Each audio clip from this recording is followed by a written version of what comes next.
عبداللہ ابن عباس رضی اللہ عنہ جب وہ سفر کی حالت میں تھے تو وہاں پہ ان کو خبر پہنچی کہ آپ کے بھائی کا انتقال ہو گیا ہے۔ جو ہی خبر پہنچی تو سواری سے اترے اور اللہ اکبر کر کے نماز پڑھنا شروع ہو گیا۔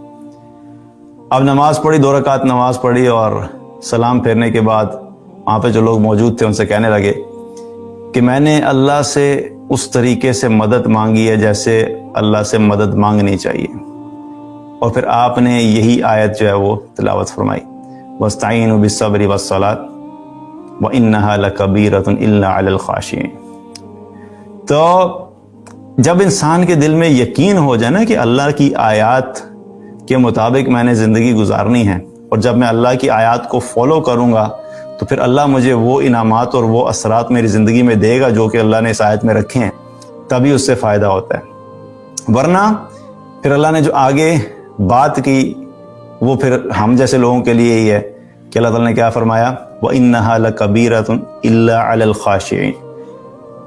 یہ بڑی مشکل بات ہے، بڑا دشوار ہے یہ جو عمل ہے نا کہ نماز، صبر سے اور نماز سے مدد لینا، یہ بڑا دشوار کام ہے، لیکن سوائے ان لوگوں کے جو عاجزی کرنے والے ہیں، جو خاشعین ہیں، جو اللہ کے فرما بردار ہیں، جن کو یہ احساس ہے کہ انہیں اللہ سے ملاقات کرنی ہے۔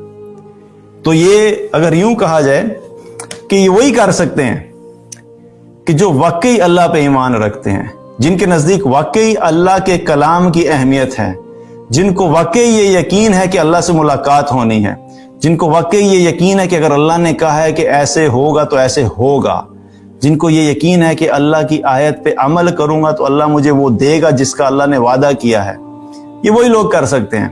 ورنہ وہ لوگ جن کی زندگی میں نہ اللہ کی اہمیت، نہ اللہ کے کلام کی اہمیت، نہ اللہ کے دین کی اہمیت، بس اپنی خواہشات کو فالو کر رہے ہیں، کچھ زندگی گوروں سے لے لی، کچھ زندگی لالی ووڈ سے لے لی، کچھ زندگی ہالی ووڈ سے لے لی، کچھ زندگی بالی ووڈ سے لے لی، اور اپنی مرضی کی زندگی گزار رہے ہیں۔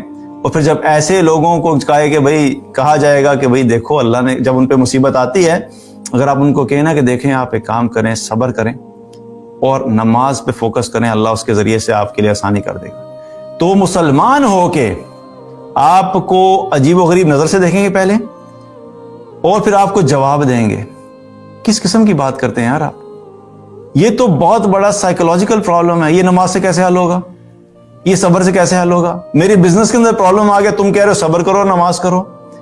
اللہ نے یہاں پہ یہ تو نہیں کہا کہ یہ جو سلوشن ہے یہ صرف کسی ایک خاص طرح کے لیے۔ جب بھی کوئی مشکل آئے یہ تمہارا پہلا کام ہونا چاہیے۔ اور یہاں پہ اللہ یہ بھی منع نہیں کر رہا کہ کوئی دنیا کے اسباب اختیار نہیں کرو یا ڈاکٹر کو چیک نہیں کراؤ۔ ہمارا مسئلہ یہ ہے کہ ہم باہر ہیں تو مسلمان کہنے میں، لیکن ہمارا ایمان اور یقین تو سارے اسباب کے اوپر ہے۔ اور جب بھی کوئی سلوشن ہمیں دین سے ملتا ہے تو ہم کیا کرتے ہیں؟ ہم اس کو فوراً کمپٹیشن میں کھڑا کر دیتے ہیں دنیاوی اسباب کے۔ اللہ نے یہ تو نہیں کہا کہ صبر سے اور نماز سے تم مدد لو، لیکن اگر تمہیں بہت بری سٹریس کی کنڈیشن ہے تو ڈاکٹر کو چیک نہ کراؤ۔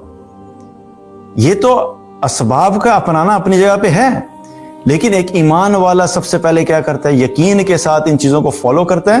اس کے ساتھ ساتھ اس مشکل اور مصیبت سے نکلنے کے لیے اگر کوئی دنیاوی اسباب اپنانے ہیں، بزنس میں لاس ہو رہا ہے تو جا کے کوئی میٹنگز کرنی ہے، کوئی ڈسکشنز کرنی ہے، کوئی نیگوسیشنز کرنی ہے، کوئی فائنینشیل ڈیسیژنز لینے، وہ سارے تو اپنی جگہ پہ ہیں۔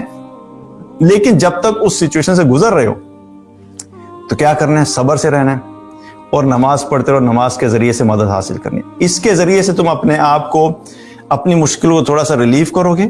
اور ویسے بھی کیا ہے کہ جب مشکل آتی ہے، بڑی آزمائش آتی ہے، تو انسان اگر اس میں بہت زیادہ سٹریسڈ آؤٹ ہو جائے تو وہ جو چھوٹے چھوٹے ڈیسیژنز ہیں وہ بھی نہیں لے پاتا۔